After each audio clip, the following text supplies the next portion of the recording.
The next Passover, I brought my own Game Boy and played Harry Potter and the Prisoner of Azkaban in the living room, surrounded by adults. Then came the year of the double bat mitzvah. As soon as Aunt Miriam called to invite us, I began to get stomach aches. Not only would I have to endure the cousins, but I'd also have to go to the party afterwards with girls who probably wore eyeliner like the cousins, talked about their boyfriends like the cousins, and liked being edgy like my cousins. What would I say to them, and what would they do to me? After refusing breakfast one morning, my appetite lost after reading the cousins' MySpace description of the bat mitzvot party, deaf poetry jam performers, and secret spin the bottle. I told my parents about the splinters and the frozen pond. My father said he wasn't surprised. Those girls got their fucked up moral compasses from Uncle Mickey and his wife. Does this mean I don't have to go to their bat mitzvah? We need to be there for those girls, said my mom. My mother often made puzzling pronouncements about people. She was a therapist. Nothing my father or I said could change her mind. So we flew to New York that February and rented a room in a dark hotel with walls so thin I could hear reruns of Law and Order from the next room.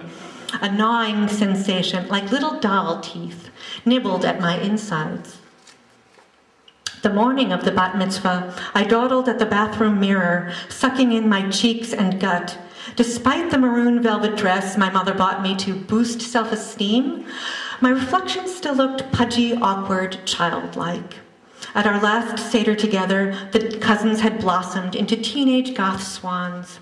Tall, skinny, long-necked like Aunt Miriam, all in black with raccoon eyes and red lips. I stood frozen in the mirror until my mother pounded on the door and asked if I'd fallen into the toilet. I'm too young for this party, I said in my smallest voice. My mother opened the door and grabbed my shoulders with uncharacteristic firmness. Honey, she said, there may not even be a party. She hurried my father and me into wind so cold, my tears and snot froze on my cheeks. We rushed across Central Park's icy sidewalks to the east side of Manhattan, then the synagogue, where we slipped into the back row of a small auditorium. My dad called it a sanctuary. About a minute before the guy on stage, the rabbi, told the audience to rise and watch my uncle, aunt, and cousins walk down the aisle to the front row. They were a strange sight, high-heeled Esther, hair permed into a frizzy explosion, all in black, next to Rachel with her head shaved, wearing a long black raincoat and work boots, accompanied by Uncle Mickey, whose red eyes were half shut.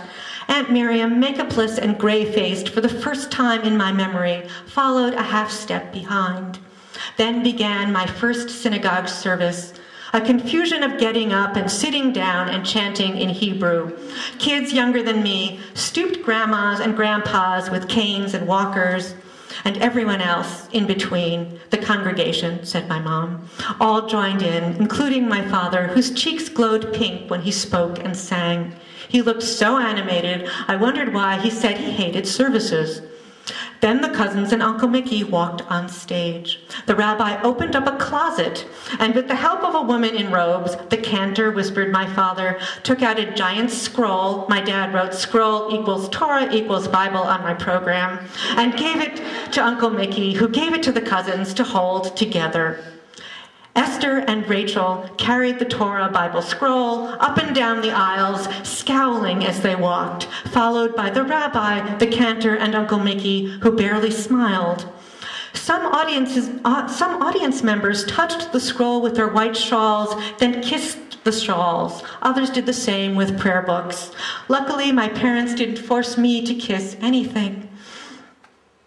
Back on stage, the scroll was opened on the podium. The rabbi asked Uncle Mickey to read. He walked to the scroll, touched it with a silvery pointer, then breathed in and was about to speak when the doors behind us slammed open. A red-faced messenger guy in a blue helmet with a messenger bag on one shoulder ran up to the edge of the stage, followed by two big men in suits and yarmulkes who grabbed him by the arms. "I'm looking for Michael Kalevsky," yelled the messenger. Murmurs rose from the congregation. Someone behind us whispered, "Didn't I tell you Mickey's company was in trouble?" "Shit," said my father. My mother held his hands. The cousins stood frozen in place, eyes fixed on their shoes. Aunt Miriam scowled at my uncle. I could barely breathe. The rabbi mumbled something to Uncle Mickey, who then stepped to the edge of the stage and peered down at the messenger. "How dare you interrupt this sacred family event?" "If you're Michael Kalevsky," said the messenger, "I'm under orders to deliver something to you. Take it, and I promise I'll leave." Uncle Mickey clenched his fists. The rabbi whispered in his ear. My uncle slowly nodded, uncurled his right hand, and held it out. The man let go of the messenger, who put a white envelope in Uncle Mickey's palm before bolting out the door. "What is it?" someone shouted. Uncle Mickey snarled at the congregation.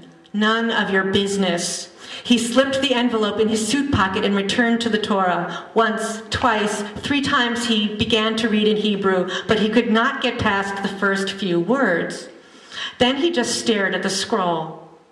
"Will someone please tell us what's going on?" yelled a man in the left aisle. Everyone began whispering again. The rabbi yelled for quiet, but people talked anyway. "Why the hell doesn't Miriam take care of her daughters?" said my mother. The cousins stood together, 2 pale, thin girls frozen on stage for everybody to see. My mother was right. There would probably be no party. I felt a surge of relief. Then Sarah and Esther looked up. I thought maybe they'd heard my thoughts and were going to try to do something to me, but their eyes moved out past the audience. I followed their gaze. What I saw was Aunt Miriam hurrying out the sanctuary door. On stage, the cousins stayed dead still, as if trapped under ice, much blacker and deeper than Turtle Pond in Central Park. The black was so huge, and they were tiny. I wanted to fish them out, but also leave them there. People began to stand up and move toward the exit. That was when my mother told me to stay put, then grabbed my father's sleeve and marched him to the podium. She strode over to the cousins, who shrugged her away when she tried to hug them. My father huddled with the rabbi, the cantor, and Uncle Mickey. Then my uncle left the stage and took a seat. "Ladies and gentlemen, please be quiet," said my father into the microphone. "Who are you?" shouted a man in the second row. "Michael Kalevsky is my brother." "What's happened?" yelled a woman. "Please try to be respectful for the sake of Mickey's family." "Is he involved in something illegal?" someone called out. "My brother is a generous man. He helped me start a solar panel business in Minneapolis when I couldn't get a loan to save my life. How many of you benefited from his generosity too? If you haven't, or didn't want it, then why did you come today?" My father's voice cracked. I looked away with embarrassment to the red velvet yarmulkes and doilies pinned to the hair of the whispering adults around me.